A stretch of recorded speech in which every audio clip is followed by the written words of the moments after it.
Right now I'm going to show you how to use the Bissell Revolution Pro. This is the ProHeat 2X. It's an upright carpet cleaner, but it does have an accessory and a hose attachment so you can use it like a spot cleaner, which is great for chairs, car seats, couches, chairs, area rugs, tons of different use cases for it. So right now we're going to take an overall look at the machine, and then I'll walk you through step by step how to use it. You've got the clean water tank on top. It just pulls right off. Below it, you do have the dirty water tank. It does have a little lever that you do need to push down in order to remove it. Beneath here on the head of the cleaner, there is a little port, and we will attach our hose cleaning attachment to that. Then on the front side, we do have our little nozzle that will spray water and cleaning solution, which is great for targeting tough stains. On the side, you have a switch to select between different clean modes. You've got Express, Deep Clean, and Max Clean. Think of it like low, medium, and high. This switch will adjust how much water and liquid gets sprayed onto the carpet while you're cleaning. Now it does have some nice big wheels. It's super easy to roll and move around. Then on the front here, underneath, we do have dual brush rollers, so it really does have some great scrubbing action. Above that, we do have the port and extraction nozzle, so everything gets sucked up through this little channel here. You can remove the cover. Pushing those two little buttons on the top will allow you to pull the front cover right off. This will be important at the end when we do cleanup. To get started, you'll pull off your clean water tank, remove the cap, and then fill it up with water. There's two different fill lines on the back. If you're doing a smaller area or a larger area, pick the one that suits you for whatever situation you're in. Now you will fill it with whatever cleaning solution that you have. Bissell does send little 8-ounce samples for you, and then when these run out, you will just purchase more cleaning solution from Bissell. Fill it up to the fill line for your cleaning solution, then put the cap back on, and now you can put that clean water tank back onto your machine.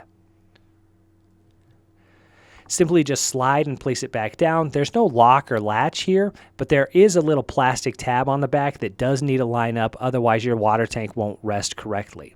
Here on the bottom, there is this little pedal for the Clean Shot pre-treat spray.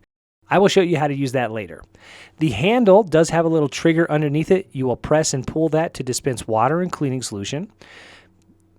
As you're getting started, you do want to select the different cleaning mode that you will be using for your project. On the side, there is a red button to turn it on and off. When you're ready to go, you'll unwrap the cord, plug it in, and then you can turn it on. Push the pedal on the back to release the handle, and now you can start cleaning. While you're cleaning, you will press and pull that trigger, and that will dispense water and cleaning solution onto the carpet in the area that you're cleaning. You're just going to have to experiment here and play it by ear. You'll learn how much to spray and how much to dispense over time. Typically what you're looking for is 2 or 3 passes while you're pressing and pulling the trigger. Those are called wet passes. So you're looking for about 2 to 3 wet passes. Then you will release the trigger and go over it another few times to extract liquid. This is called your dried pass. Now the cool thing about this machine is that you do have that little spray nozzle on front, and that's really good for specifically targeting stains in soiled areas. Again, by pressing the pedal, you can just do this with your foot. Press that pedal when the machine is on and the handle is reclined, and that will allow that spray to come out of that nozzle. So on this spot here, I am demonstrating how you would spray on a soiled area, and then you can just move the carpet cleaner side to side to really move that spray around as needed to really get that cleaning solution over the specific area that you are wanting to clean. Then when you're all done, you'll just push the pedal with your foot again to turn off the spray, and then you can move the carpet cleaner over the area to extract all of that liquid that you just sprayed. At this time, your brush rollers are also going to scrub the carpet with the agitators, and that nozzle will go ahead and extract all of the liquid and cleaning solution that you just sprayed onto the carpet.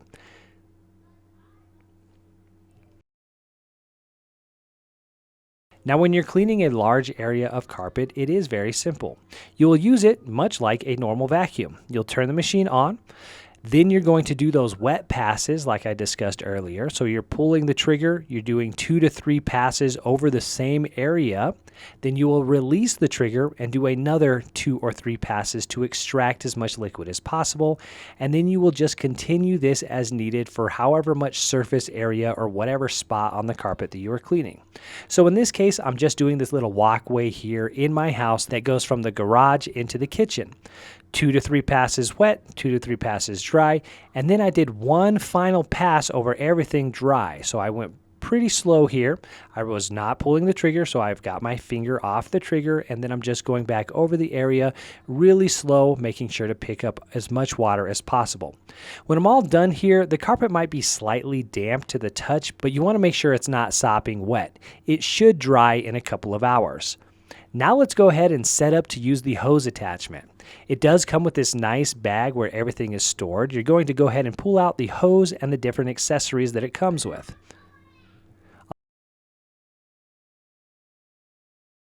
On the front, you'll go ahead and flip up the port to attach your hose. There is a little nozzle on the side that does need to line up properly.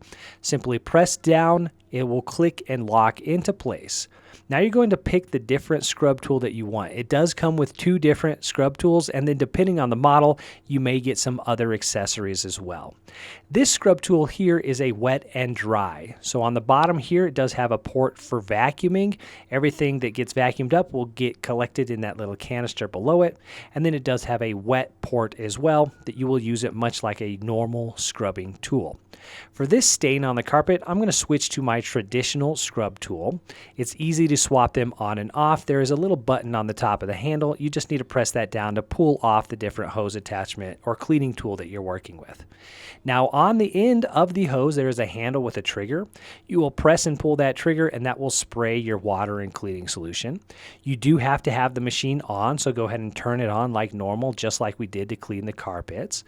Then you will spray the cleaning solution onto the area that you want to clean. Then you'll scrub a little bit, then you'll extract.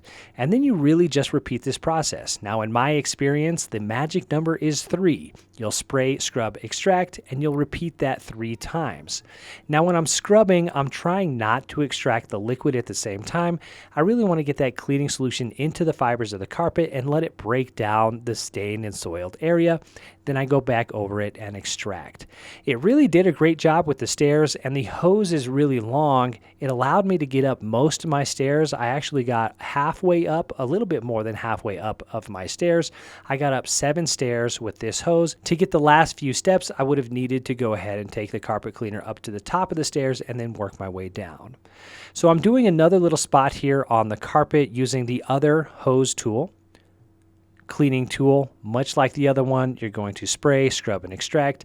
And as you can see here, this is where all the dry stuff gets collected. I didn't have much on my carpet, but if I had more, that canister would have got filled up. When you're all done, you can push a little button on the front of your hose attachment, pull it straight off, and then you can close the lid.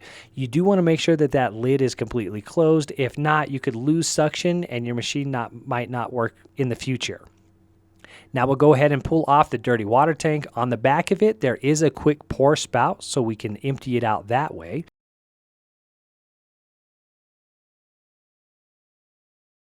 Then we'll go ahead and remove our cover and then start to clean everything up.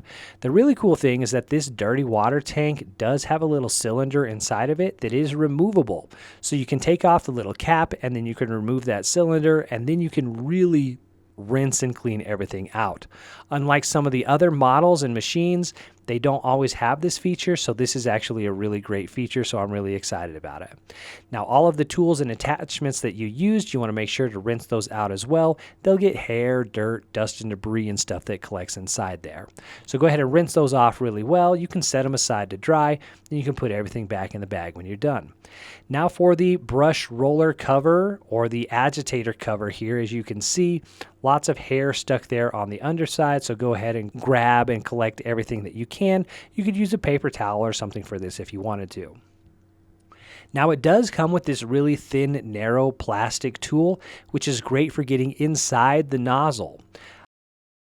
Mine actually wasn't very bad. There was just one clump of hair inside the nozzle, so you can take this little flat plastic tool, get it in there, hook it around the obstruction or the hair, whatever's clogged in there, and then you can pull it out. I recommend doing this immediately after every cleaning. That way you don't have anything dry in there and it doesn't build up and collect over time. When you're all done, you can put that cylinder back into your dirty water tank and then put these cap back on. You can set everything aside to dry until we put it back together. Now you can use that same tool to clean the brush rollers on the machine itself. I also did tip my machine over and grabbed some of that hair and stuff underneath. Underneath your dirty water tank, there is an intake port. You do want to make sure that that is clear of any hair, dirt, dust, or debris that will impact the performance of your machine. Now it's just time to put all of your tools back in the bag, put your machine back together, then you can store everything for future use. I do have tons of tutorials on how to use different carpet cleaners and cleaning machines if you want to check out more videos. Again, my name is Drew. I'll see you in the next one.